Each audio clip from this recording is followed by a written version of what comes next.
Hello guys, welcome back. Myself Anudhikari and today we are going to start the anomalous behavior of nitrogen. Anomalous मतलब अपने group में रहते हुए, मतलब same group में रहते हुए बाकी सबसे अलग प्रॉपर्टी शो करना, इसको कहते हैं anomalous, है ना।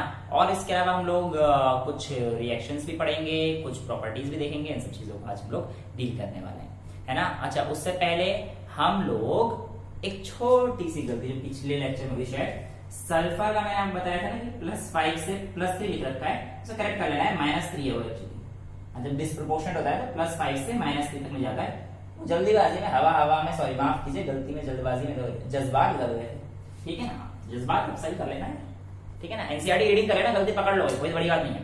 मैं ट्राई करूंगा आप लोगों को, जो मेरी गलती है मैं उनको करेक्ट करता हूँ, है ना, ठीक है। अच्छा, अब हम लोग बेटा आगे चलते हैं। तो एनामोलस बिहेवियर ऑफ नाइट्रोजन क्या पढ़ने जा रहे हैं। स्ट्रक्चर जो हमारा है, सॉरी जो टॉपिक हमारा है वो आज रहेगा एनामोलस बिहेवियर ऑफ नाइट्रोजन। अब ये जो एनामोलस बिहेवियर होता है क्यों होता है, इस बात के पीछे बहुत रिसर्च करी गई बेटा, और आखिरकार हमने नाइट्रोजन का पर्दाफाश कर दिया। तो आज उस पर्दाफाश को देखने जा रहे हैं कैसे होता है। सबसे पहले तो देखिए बेटा, जो नाइट्रोजन साहब है, इन नाइट्रोजन साहब के पास सिर्फ और सिर्फ एक S और 3 P, यही तो ऑर्बिटल से जिसमें बॉन्ड करा सकते हैं, क्योंकि अंदर वाला जो 2s और एक ये 2s और 2p तो बॉन्ड करा सकते हैं। एक S से मेरा मतलब है सिर्फ 2s वाला और 2p वाला, सिर्फ यही जो चीजें हैं, यानी कि एक S की ऑर्बिटल और 3 P की ऑर्बिटल, यही तो इसकी बॉन्डिंग करा सकती है। जब ये बॉन्ड करेंगे तो आपस में शेयरिंग से कोई बॉन्ड बनाएंगे, शेयरिंग से बनाएंगे, उसको हम लोग कहेंगे covalent bond. The bond formed between the two atoms and mutual sharing, है ना। शेयरिंग करने से बॉन्ड बनते हैं, वो हमारे पास कोवलेंट बॉन्ड होते हैं। तो बेटा एक S का और 3 P के टोटल मिला के हुए 4, इसीलिए नाइट्रोजन अपनी कोवेलेंसी को लिमिट रखता है 4 तक। Nitrogen can not extend it's covalency beyond 5। 5 के पीछे नाइट्रोजन अपनी कोवेलेंसी एक्सटेंड नहीं कर सकता है ही नहीं। इसके पीछे का रीजन ये भी बता देंगे, टेंशन क्यों ले रहे हो।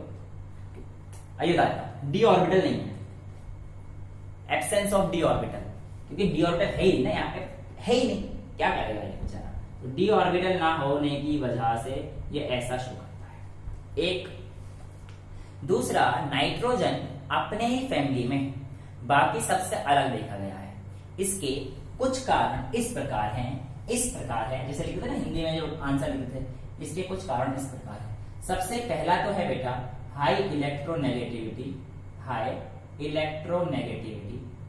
इसके अलावा बेटा हाई आयोनाइजेशन एंथैल्पी। इसके अलावा और लिखना चाहेंगे हाई बॉन्ड डिसोसिएशन एंथैल्पी, बात तो वही होगी, आयोनाइजेशन या बॉन्ड डिसोसिएशन एंथैल्पी। और अगर लिखना चाहेंगे इनर्ट, और भी लिखने हैं हाई इलेक्ट्रोनेगेटिविटी हो गया, ये हो गया, बहुत सारे आएंगे। एक और है एब्सेंस ऑफ डी ऑर्बिटल।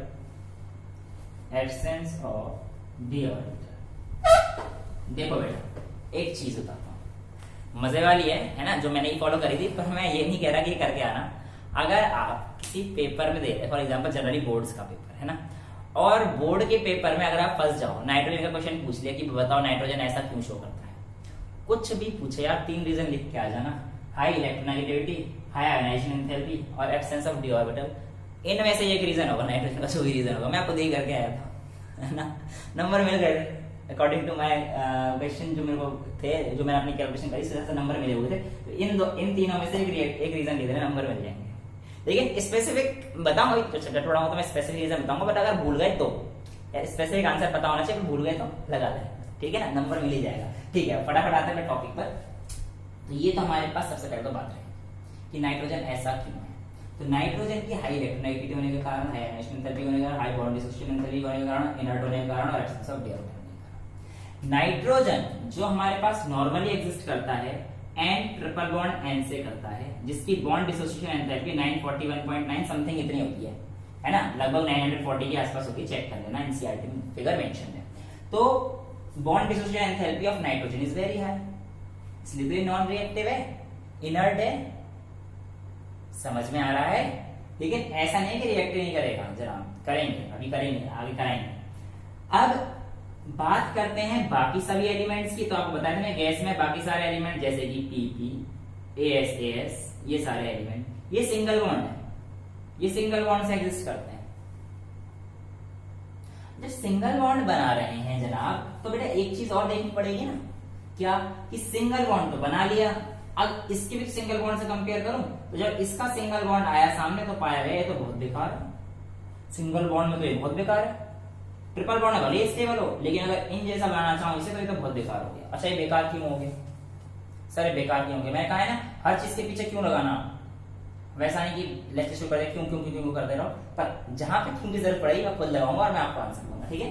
तो बेटा ये एन ऐसा क्यों क्यों क्यों? इसलिए क्योंकि जब आपने एन के पास, अब ठीक है भैया एक बॉन्ड तो बना लिया, मान लिया, बाकी इस वाले जो बॉन्ड के, इस वाले बॉन्ड के जो इलेक्ट्रॉन यहाँ पे मौजूद हैं ये इसको जीने देंगे, कह देंगे वाह तू तो बॉन्ड बना ले, हम बनाए ना।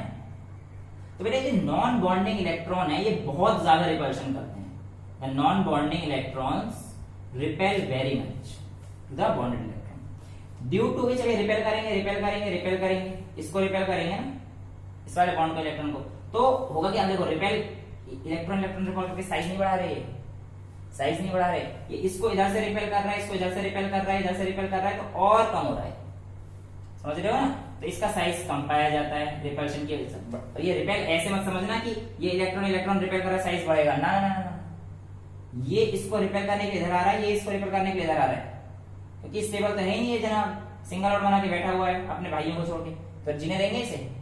जीने नहीं देंगे तुझे, तो जीने नहीं दिया इसलिए रिपल्शन। और जब ये स्टेबल नहीं है, रिपल्शन शो कर रहा है, इसका मतलब स्टेबल नहीं है।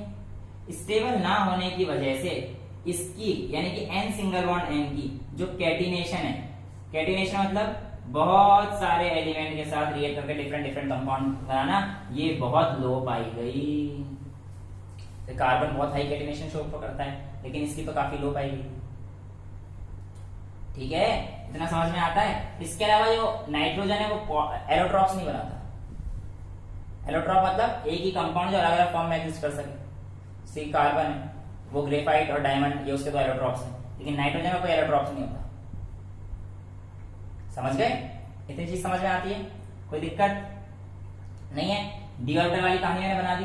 इसके अलावा बेटा जो इसी ग्रुप के और एलिमेंट है, जो इसी ग्रुप के और एलिमेंट है, जैसे कि फास्फोरस मान लो, फास्फोरस ले लो, फास्फोरस अपनी कोवेलेंसी बियॉन्ड 5 भी कर सकता है। जैसे कि अगर आप देख लो PF6 नेगेटिव, ये कंपाउंड फास्फोरस नहीं तो बनाया,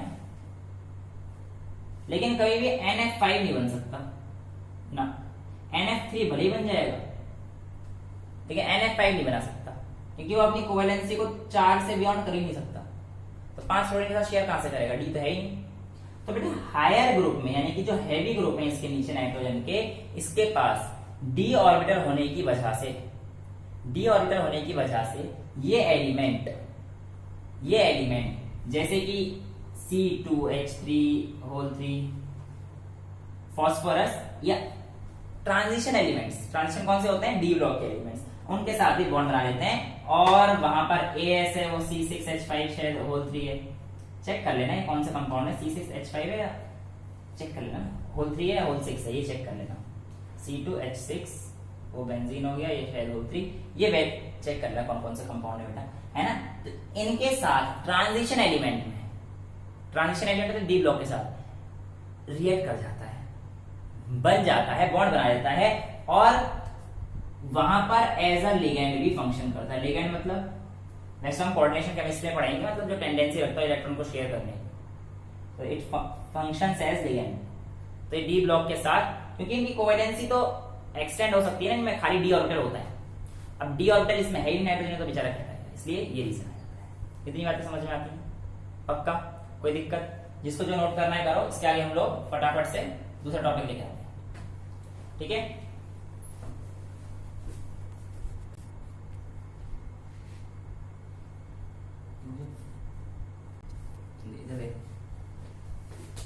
So guys, we have talked about the anomalous properties of nitrogen। तो अब हम लोग देखते हैं कि आगे इसकी रिएक्शन कैसे होती है। देखो सबसे पहले हम लोग इसकी रिएक्शन करेंगे रिएक्शन विद हाइड्रोजन। अच्छा, इससे पहले कि हम लोग रिएक्शन स्टार्ट करें, एक पॉइंट और छोटू सा हाइड्रोजन के बारे में। तो देखो नाइट्रोजन के पास क्या होता है बेटा, क्या होता है सर? सिर्फ हमने देखा कि S और P होता है। तो जो आप लोगों को मैंने अभी पिछले 2 मिनट पहले बताया था क्या, कि भैया ये जो हमारे पास बड़े हैवी एलिमेंट्स हैं वो क्या करते हैं, हमारे पास रोक देते हैं रिएक्शन को, रोक देते हैं। सर वो डी एलिमेंट के साथ भी रिएक्ट कर देते हैं, रोक क्यों देंगे, डी एलिमेंट से रिएक्ट करेंगे। लेकिन ये जो नाइट्रोजन है ये डी ब्लॉक एलिमेंट के साथ रिएक्ट नहीं करता। क्यों? क्योंकि नाइट्रोजन सिर्फ पी पाई बॉन्ड बना सकता है, यानी कि ये पी पाई बॉन्ड नहीं बना सकता। पी पाई बॉन्ड क्या है? पी इलेक्ट्रॉन के साथ रिएक्ट करके छोटे छोटे एलिमेंट्स के साथ रिएक्ट कर जाएगा, जैसे कि सी के साथ रिएक्ट कर जाएगा, ओ के साथ कर जाएगा, समझ रहे हो?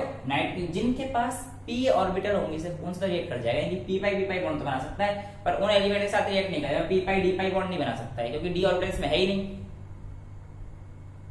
जो हायर एलिमेंट है, जो बड़े बड़े एलिमेंट है जैसे कि S S B B I, अब ये बेचारे वो पी पाई नहीं बनाएंगे, बना तो सकते थे पी ऑर्बिटल है लेकिन नहीं बनाएंगे। क्यों? क्योंकि यार वो बहुत डिफ्यूज होते हैं, काफी बड़े होते हैं, उनके लिए पी पाई बनाना बहुत मुश्किल हो जाएगा, है ना? तो वो जनरली क्या बनाएंगे, पी पाई बना देंगे, या मेजरली डी पाई बॉन्ड बना देंगे। भाई बाहर से काम चलो, अंदर ज्यादा नहीं घुसना।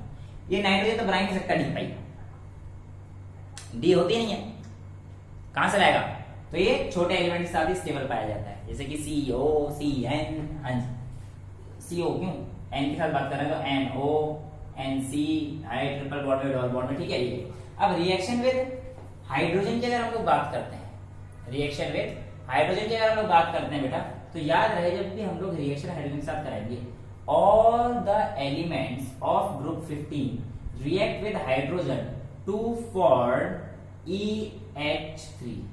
जी हाँ, ये जो NP, AS, SB और BI हैं, ये हाइड्रोजन के साथ रिएक्ट करके क्या कराएंगे बेटा, EH3, यानी कि E क्या है यहाँ पे, कोई भी element NP, AS, SB, BI में से कोई सा भी लेते हैं, ठीक है? अब ध्यान से सुनना मेरी बात।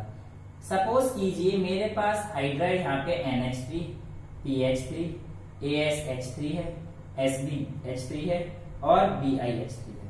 पहली चीज समझ में आता है? तो ये कौन कौन सी प्रॉपर्टीज शो करेंगे, देखते हैं। देखो बेटा, सबसे पहले बात करते हैं रिड्यूसिंग कैरेक्टर। किसकी बात करते हैं? Reducing character. देखो रिड्यूसिंग कैरेक्टर मतलब क्या होता है, H का आसानी से निकलना और दूसरे एलिमेंट को रिड्यूस कर देना। तो ये किसमें ज्यादा होगा, खुद दिमाग लगाओ। देखो रिड्यूसिंग कैरेक्टर BiH3 का सबसे ज्यादा होता है, रट के चल जाएंगे। क्यों?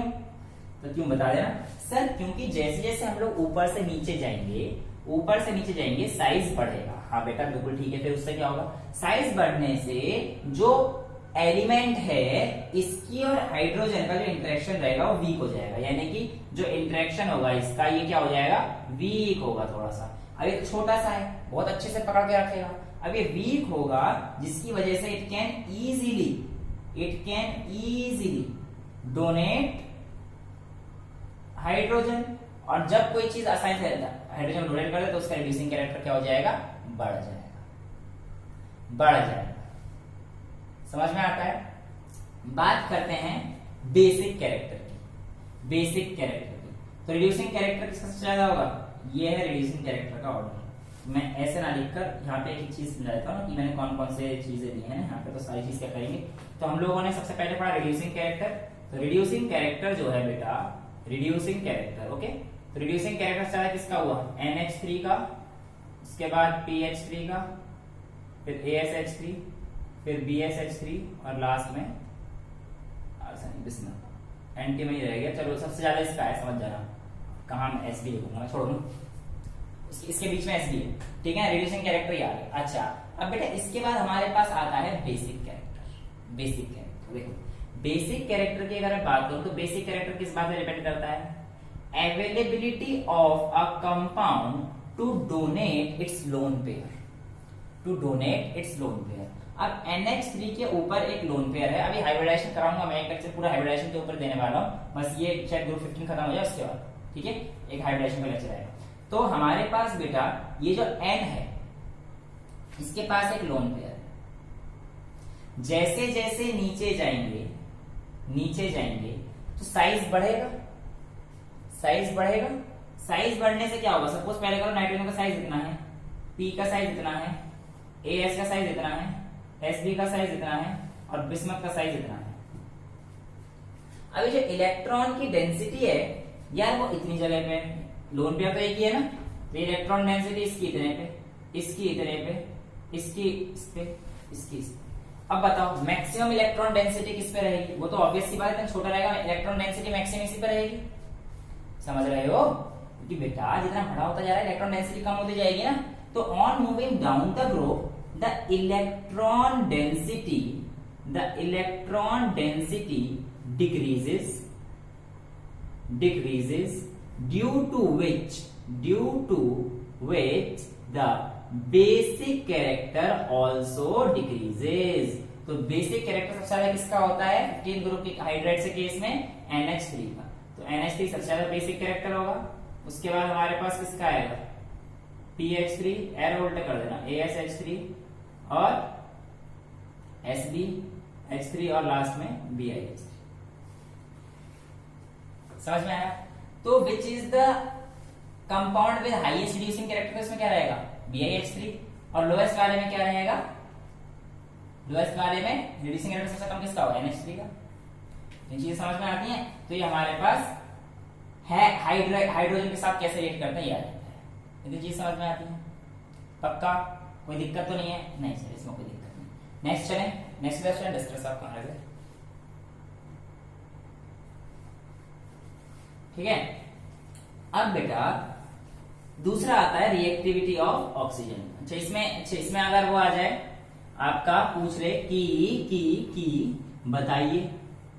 बताइए स्टेबल कौन ज्यादा होगा? तो स्टेबल तो यार नॉर्मल लगा देना, stability of hydrides. Stability of hydrides ऊपर से नीचे डिक्रीज ही होगी, ये तो आपको पता होना चाहिए ना। आप पूछ लोगे क्यों तो जरूरी है। तो आप कहते हैं ना स्टेबिलिटी ऑफ हाइड्राइड्स से अगर हम लोग बात करते हैं तो ऊपर से नीचे डिक्रीज ऐसा इसलिए क्योंकि बॉन्ड डिसोसिएशन एंथैल्पी NH3 की सबसे ज्यादा है, फिर PH3 की। अभी बॉन्ड डिसोसिएशन एंथैल्पी तो पता है ना, बॉन्ड को तोड़ने में एनर्जी लगेगी, सबसे ज्यादा होगी, इसलिए स्टेबिलिटी भी इसकी सबसे ज्यादा होगी। तो स्टेबिलिटी ऊपर से नीचे डिक्रीज। तो आपका शायद एक एग्जांपल है या इंटेक्स क्वेश्चन है, उसको चेक करना कि BiH3 क्यों सबसे ज्यादा रिड्यूसिंग कैरेक्टर है। तो आप आंसर दे देना, क्योंकि जैसे जैसे नीचे जाएंगे H+ तो बॉन्ड टूटने की टेंडेंसी आसानी होगी और वो आसानी से किसी दूसरे एलिमेंट को रिड्यूस कर देगा। ठीक है, इतनी चीज समझ में आती है। इसके बाद बेटा हमारे पास आता है रिएक्शंस विद ऑक्सीजन। ऑक्सीजन के साथ कैसे रिएक्ट करते हैं? ग्रुप 15 के एलिमेंट से अगर हम लोग बात करें तो बेटा ये जनरली E2O3 या E2O5 का ऑक्सीडेशन के साथ रिएक्शन करते हैं, यानी कि कुछ E की जगह आप समझ रहे हो ना क्या आ जाएगा? ये कंपाउंड आ सकते हैं। हाँ इसमें N भी आ सकता है, N2, क्योंकि N2 हो जाएगा ना तो अब ये 2 इलेक्ट्रॉन हो गए। कहीं कह दो कि सर वो O5 तो बनाएगा नहीं, उसकी कोवेलेंसी 5 है। नहीं, यहाँ पे N भी तो 2 हो गए, फिर N भी तो 2 हो गए बेटा। हाँ, तो ये E2O3 और E2O5 के साथ कैसे रिएक्ट करेंगे, क्या प्रॉपर्टी शो करेंगे? तो ऐसे समझना, जितना अच्छा higher the oxidation state greater